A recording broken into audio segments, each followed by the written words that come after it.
এটা হচ্ছে দাদা, এটা হচ্ছে বৌদি, দাদার ওয়াইফ। রাখি সব টিনের বাক্স নিয়ে স্কুল গেছি। তো টিনের বাক্স নিয়ে এখন তো স্কুল যাচ্ছি না আমরা।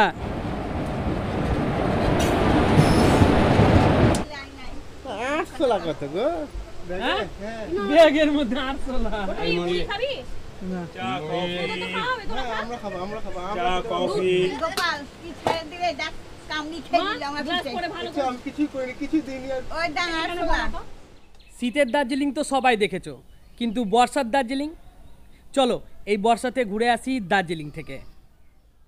গুড আফটারনুন বন্ধুরা, এখন ঘড়িতে বাজে ঠিক বিকেল 5টা। এই মুহূর্তে আমি আছি আমার বাড়িতে, কিন্তু যাব মণিগ্রামে। আজকে হচ্ছে 2024 সালের 12ই জুন। মণিগ্রামে ওখানে দাদা, বৌদি, মাসি, দিদি এবং ভাগ্নে আছে। ওরা আর আমি মিলে একটা গাড়ি করে আমরা যাব জঙ্গিপুর স্টেশনে। জঙ্গিপুর স্টেশনে আমাদের একটা ট্রেন বুক করা আছে, মানে স্লিপার কোচ বুক করা আছে। আমরা যাব এনজিপি স্টেশনে, আর ওখান থেকে যাব আমরা দার্জিলিংয়ে। তো এইমাত্র ঢুকছি মাসির বাড়িতে, দেখি সৌভিক বৌদির কত দূর রেডি হলো।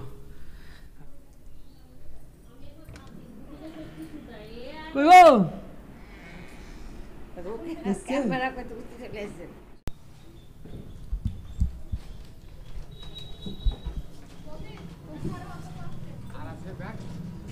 এই ব্যাগটা কোথায় দেবে?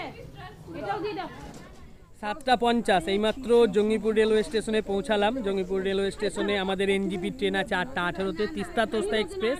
এছাড়াও আরেকটা ট্রেন চলে যেটা হচ্ছে কামরূপ এক্সপ্রেস। তো তিস্তা তোস্তার নাম্বারটা হলো 13-141, 8:18-তে আছে।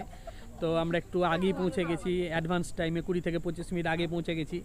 যদিও আমাদের একটু ভয় হচ্ছিল যে ট্রেনটা ছেড়ে দেবে, হয়তো কিংবা তাড়াতাড়ি চলে আসবে, কারণ ট্রেনটা অনেকটা আগে চলে এসে এর আগের স্টেশন জঙ্গিপুরের আগের স্টেশনে দাঁড়িয়েছিল। তো সেহেতু আমাদের একটু ভয় লাগছিল। যাই হোক আমরা রাইট টাইমে চলে এসেছি। ট্রেন এখনও আসেনি, অন্য ট্রেন দাঁড়িয়েছিল।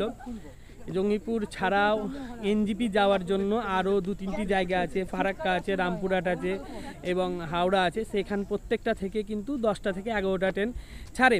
তো সেইগুলো বুক করতে হলে বা স্লিপার এবং এসি কোচের যে কনফার্ম টিকিট হয় সেগুলো যদি বুক করতে চান অন্তত 1 থেকে 1.5 মাস আগে আপনাকে বুক করতে হবে। কারণ দার্জিলিং এমন একটা এখন টুরিস্ট স্পট হয়ে গেছে যেখানে বুকিং তাড়াতাড়ি না করলে আপনি পাবেন না। তো আমি চাইছি যে যারা বুকিং করতে চান, দার্জিলিং যেতে চান, তারা কিন্তু তাড়াতাড়ি এটা বুকিং করে নিন সিটটা। আর আমার এটা প্রথমবার, তো অতটা হয়তো ভালো হবে না। যাই হোক আমিও নিজেকে মানিয়ে নিচ্ছি, আপনারাও একটু মানিয়ে নিন এবারকার মতন। এটা হচ্ছে দাদা, এটা হচ্ছে বৌদি, দাদার ওয়াইফ। এটা গিলি হচ্ছে ভাগ্নে, আর দেখো দিদি জল ভরছে। আর এটা হচ্ছে মাসি, আর এটা হচ্ছে ভাইপো। রাখি সব টিনের বাক্স নিয়ে স্কুল গেছি। তো টিনের বাক্স নিয়ে এখন তো স্কুল যাচ্ছি না আমরা এসব লাগেজ নিয়ে যাচ্ছি ঘুরতে।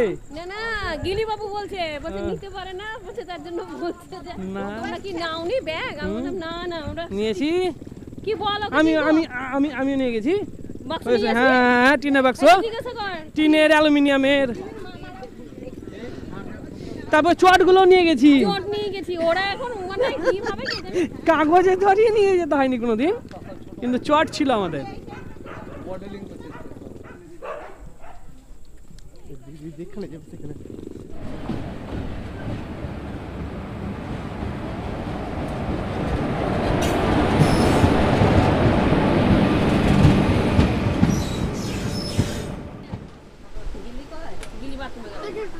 বেশি ঠান্ডা নাই, হালকা। ওটা মুখ দেখলে আই নাই।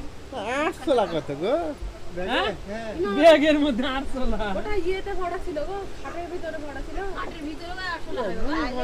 কি বলা তো? মা ওরে ধর তো, এই গ্লাস খেয়ে না তো, এই জটা খেলে খেয়ে নি। মাল নে পেট পয়সাগুলো ভরা আছে কিনা দেখো, এক্সট্রা হয়তো 1000 টাকা পেয়ে গেলে হয়তো কোথাও থেকে এদিকে থেকে। ব্যালে দেখ না জিনিস কিনতে যায় তো হয়। এনো মা ব্যাগটা ভরে নাও। কি রে রাস্তা থাক না এখানে। নে দেখি কবে ভরে কার রেখে কি লাগে না, 800 ভরো। আসলের বাবা হবে। পোস্ট অফিসের কাজ। কি হলো তোমার? আমি দাঁড়িয়ে আছি, দাঁড়াবা? আজকে এমন সময় সস্তে কিছু খাওয়া যাবে না। টাকাও এই চাটা নিয়ে বিক্রি করে এসো। খাবি? না চা কফি তোরা তো খাওয়াবে, তোরা খা। আমরা খাবো চা কফি তিনটে মুড়ি বানাও তো। চারটে চারটে গিলি গিলি কই গিলি গিলি বাথরুমে গেছে জামা গিলি খাবে না তো চারটেই তো যে ভালোবাসা তাকে নাম করছো না। সরি বাবা কত দাদা সকালে হলে খাবি 15 টাকা করে না গোপাল কি ছেড়ে দিবে ডাক কামড়ি খেয়ে মা দিল আমার গ্লাস পিঠে করে ভালো আচ্ছা, আমি কিছুই করিনি, কিছু দিইনি আর ওই ডাঙার শোয়া গ্লাস আবার বিরক্ত লাগছে ওরে বাইরে কিছু কামড়ি দিল রে জেরে লাও কাপড়টা জেরে লাও আমার দোষ। আসবা জীবনে উত্তর ভারত যাওয়ার সৌভাগ্য হয়েছিল একবারই, তাও আইটিআই পড়ার সময়ে। যদিও সেটা দার্জিলিং ছিল না, ছিল সেবক।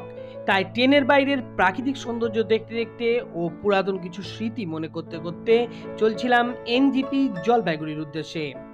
আজকে আমরা আছি মোট 7 জন, কিন্তু এই কামরাতে রয়েছে 6 জনের টিকিট, আর আরেকজনের মানে আমারটা রয়েছে S4-এ। যেহেতু সবাই এখানে রয়েছে, তাই আমি আর অন্য কোনো কামরাতে না গিয়ে এইখানেই থেকে গেলাম।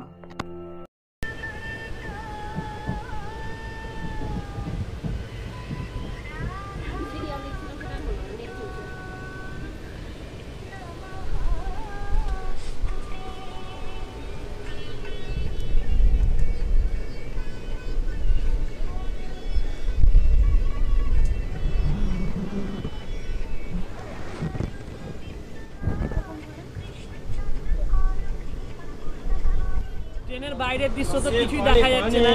যাই হোক, মনের আফসোস মনেই মিটাচ্ছি, কি আর করব।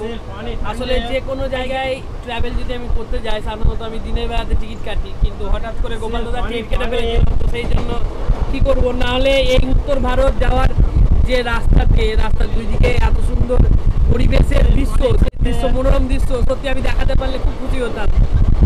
যাই হোক, আফসোস করে কিছু নাই, আমিও মানিয়ে নিচ্ছি, আপনারা একটু মানিয়ে নিন। আর কালকে আবার দেখা হবে।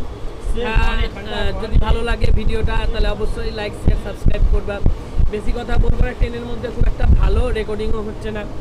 এটাকে ইভিটা বাড়িয়ে অনেকটা আমি আয়ত্তে এনেছি। যাই হোক, যেটুকুই হচ্ছে, যদি ভালো লাগে অবশ্যই লাইক, শেয়ার, সাবস্ক্রাইব করে দিও। আর হ্যাঁ, কমেন্ট করো তোমরা এরপরে দার্জিলিং ছাড়া আর কোথায় তোমরা বেড়াতে যেতে চাও, আর দার্জিলিংয়েরই বা কোথায় কোথায় বেড়াতে যেতে চাও। তো দার্জিলিং আমি কি করে যাচ্ছি, কী করে না যাচ্ছি, পুরো তথ্য দেবো। তো পরের ভিডিওর জন্য অপেক্ষা করো। ততক্ষণ পর্যন্ত ভালো থাকবেন, সুস্থ থাকবেন, ধন্যবাদ।